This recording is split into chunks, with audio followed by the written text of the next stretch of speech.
Welcome to this lecture series on Environment and Ecology presented by Mentors for IS in association with Bangalore IS Academy and Namak APSC. So in this video, we'll be completing our discussion about nitrogen cycle and therefore complete the entire discussion about nutrient cycling or biogeochemical cycling, which was another important function of an ecosystem. Okay, so nitrogen is actually one of the primary nutrients critical for the survival of all living organisms.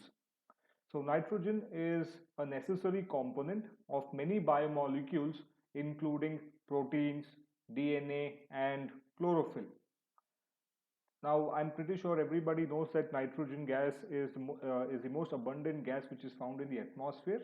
But even though nitrogen is very abundant in the atmosphere as dinitrogen gas, it is largely inaccessible in this form to most organisms as we don't have the right enzymes to capture or fix atmospheric nitrogen. Also, the strong triple bond between the two nitrogen atoms in dinitrogen gas or nitrogen molecules makes it relatively inert or unreactive, whereas organisms need reactive nitrogen to be able to incorporate it into cells. So, even though nitrogen is abundant in the atmosphere, it is actually a scarce resource for biological use and hence a limiting factor for primary productivity in many ecosystems actually.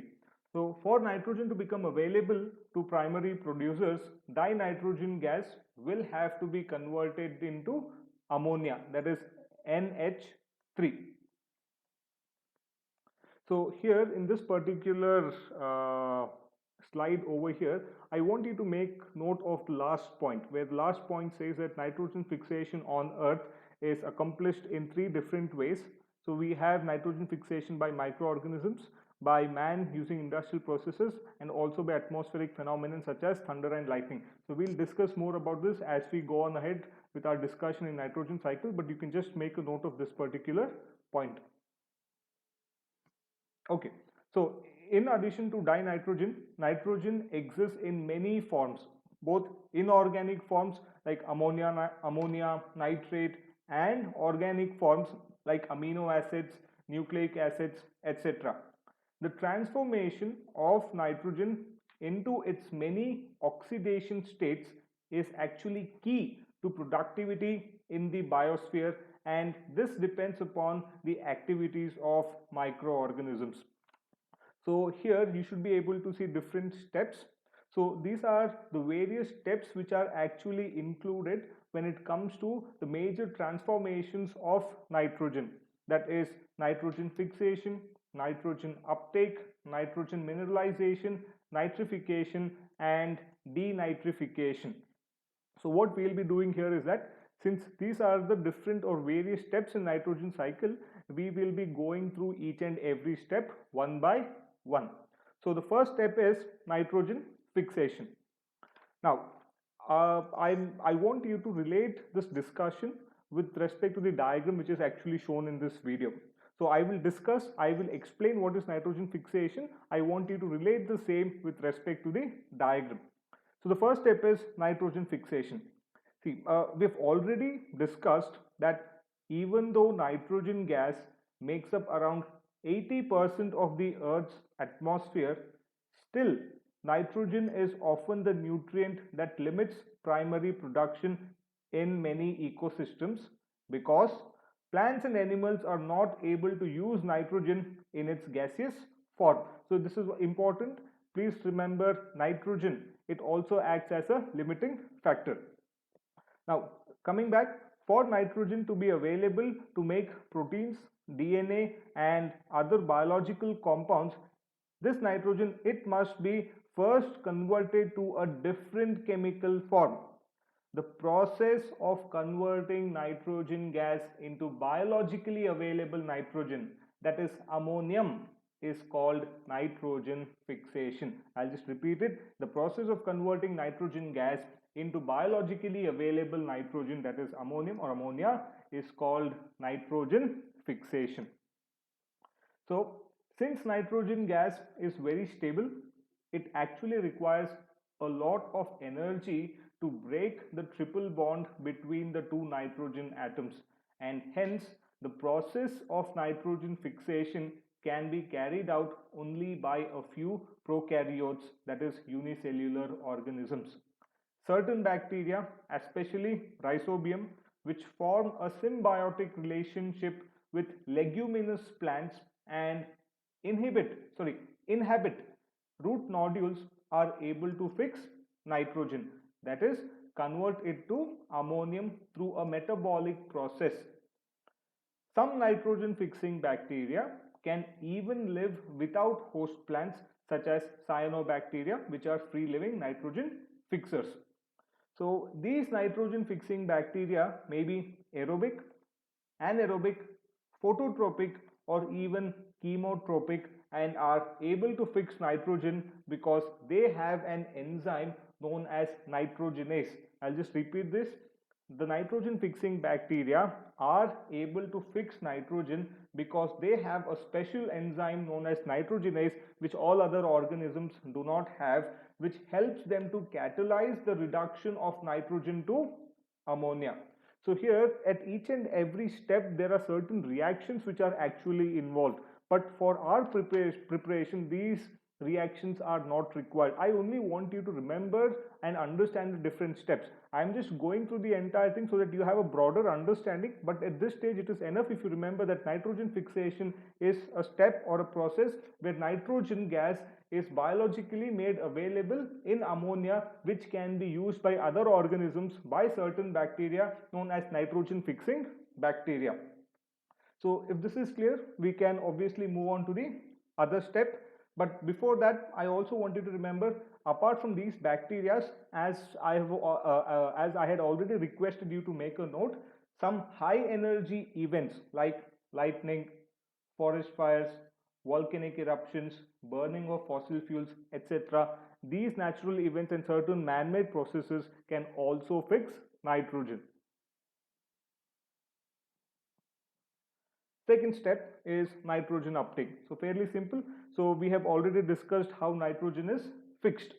So in the second step, that is nitrogen uptake, the ammonium produced by nitrogen fixing bacteria is usually quickly taken up by a host plant, the bacteria itself, or other soil organisms, and incorporated into the proteins and other molecules like DNA.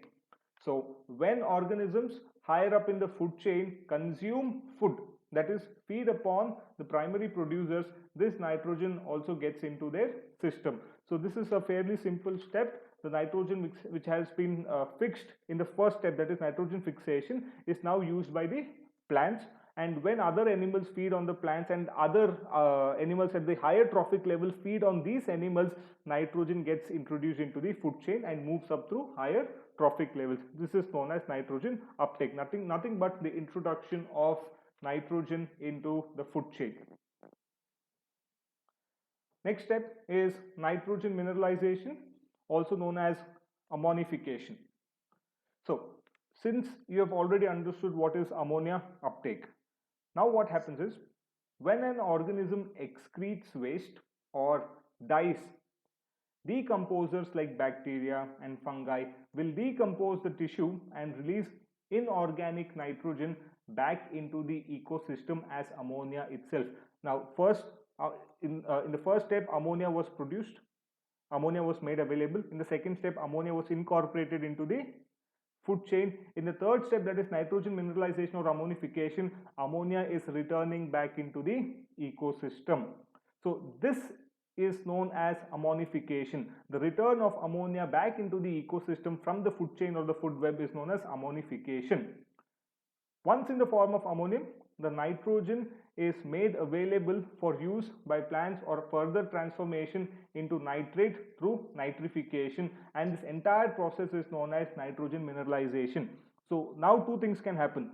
Once the ammonia is returned back to the ecosystem, the same ammonia can be once again introduced into the food chain, or it goes through the next step known as nitrification, and this entire process is known as nitrogen mineralization. Now, ammonification is nothing but the process where ammonia is reintroduced back into the ecosystem, whereas after that it may be taken up by the plants, or it may go to the next step, that is nitrification. Okay, so here when it comes to nitrification, some of the ammonium produced by decomposition is converted to nitrate via nitrification. So what will happen here is that when it comes to nitrification, ammonia is first converted to nitrite and then to nitrate, and hence it is known as nitrification. Now, nitrification actually requires the presence of oxygen, so nitrification can happen only in oxygen-rich environments. Please remember, this is an aerobic process. I'll repeat it, it's an aerobic process. Nitrification can happen only in oxygen-rich environments, and the bacteria which carry out this reaction gain energy from it. Such bacteria are known as nitrosophires. Such bacteria are known as nitrosophires. Of course, there are some bacteria which are able to do this anaerobic, but for a general explanation, please remember it is always an aerobic process, and these bacteria are known as nitrosophires. Now, the energy produced in nitrification that is used by the bacteria is actually very small. The amount of energy which is produced in very small amounts, and therefore the bacteria, depending on this energy, that is the bacteria which take up this process of nitrification, their growth is very, very small, meaning the metabolic rate is actually very, very slow.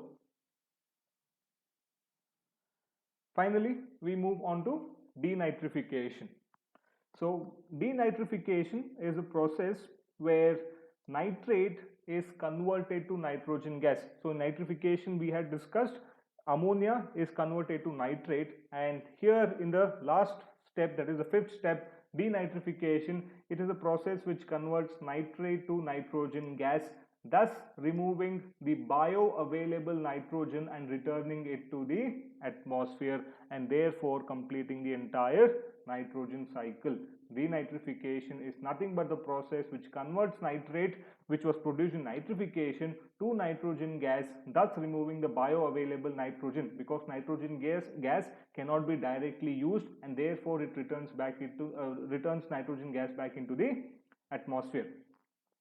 Now here, unlike nitrification, denitrification is an anaerobic process occurring in soils. Please remember, nitrification is aerobic, denitrification is an anaerobic process occurring in soils and sediments carried out by nitrifying bacteria such as Bacillus or Pseudomonas. Once nitrogen gas is released, the cycle is completed, but this will also result in depletion of soil fertility, because obviously I've told you that nitrogen is a limiting factor. So this completes our nitrogen cycle.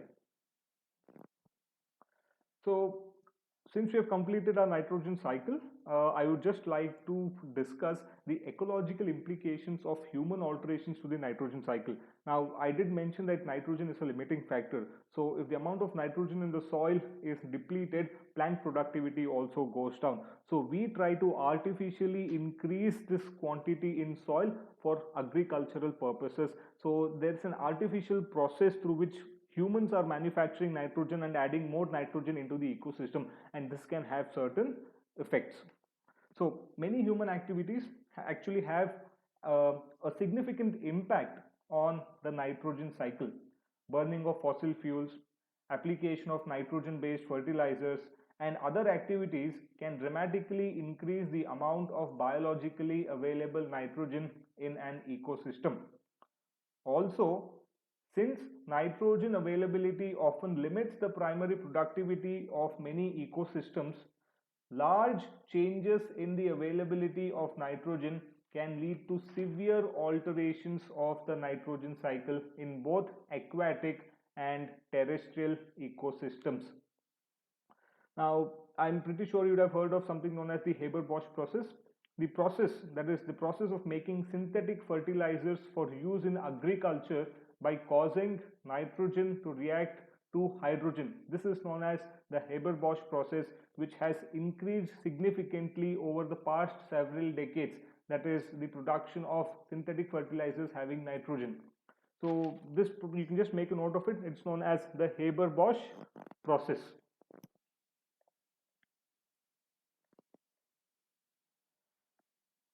Okay, so coming to terrestrial ecosystems, the addition of nitrogen can lead to nutrient imbalance in trees, changes in forest health, and decline in biodiversity. With increased nitrogen availability, there is often a change in carbon storage, thus impacting more processes than just the nitrogen cycle. When it comes to agricultural systems, fertilizers are used extensively to increase plant production. The unused nitrogen, usually in the form of nitrate, can leach out of soil, enter streams and rivers, and make its way into drinking water.